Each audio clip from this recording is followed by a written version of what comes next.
So yun mga lods, good morning, good morning. Yan, nagluluto ka pala ako ngayon ng ito. Dahil may bagyo mga lods yan.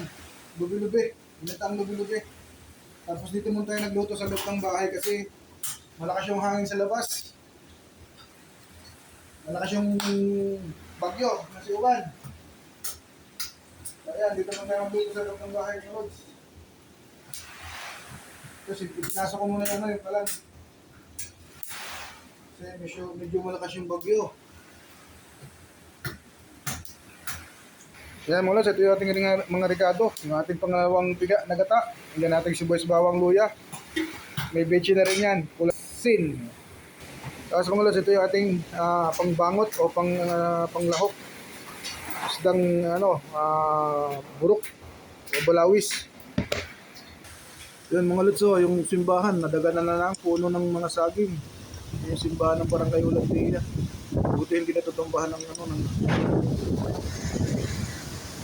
ang lakas talaga ni Bagyong Uwan. Lakas ng hangin, no? Anong oras na mga lods, 9:55 na. May hangin pa rin. Pakita ko sa inyo mga lods yung sitwasyon sa labas. Tingnan natin yung puno ng mangga.